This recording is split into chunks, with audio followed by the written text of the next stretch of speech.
सदर तेलंगाना जागृति व रुकन कानून साज कौंसिल बीआरएस कल्वाकुंटला कविता ने प्रोफेसर टी वेंकटा राज्य के देहांत पर गहरे रंजोगम का इजहार किया। उन्होंने एक साबिक़ा ट्विटर पर अपने ताज़ियती पैगाम में कहा कि प्रोफेसर राज्य का देहांत तेलंगाना के बीसी समाज के लिए एक नाकाबिल तलाफी नुकसान है। कविता ने कहा कि प्रोफेसर वेंकटा राज्य ने तेलुगु, अंग्रेजी, योगा और मेडिटेशन जैसे मुख्तलिफ इल्मी व समाजी शोबों में नुमाया खिदमत अंजाम दी जो तारीख में सुनहरी हुर्फ से लिखी जाएंगी। वो हमेशा इस बात के लिए कोशिश रहे कि पसमानदा तबकात सियासी मैदान में अपनी जगह बनाएं और इनके लिए जद्दोजहद करते रहे। इनका सियासी सफर और अवामी जिंदगी बीसी समाज के लिए हौसला अफजा और तहरीक देने वाला रहा। उन्होंने कहा कि प्रोफेसर राज्य न सिर्फ एक मौलिम और समाजी रहनुमा थे बल्कि एक ऐसे शख्स थे जिन्होंने पसमानदा तबकात के हुकूक के लिए हर मैदान में आवाज़ बुलंद की। इनकी जद्दोजहद और खिदमत हमेशा आने वाली नस्लों के लिए मशाल राह रहेगी।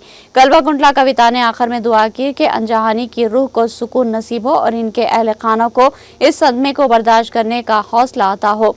उन्होंने अनजहानी के खानदान से दिली ताज़ियत का इजहार किया।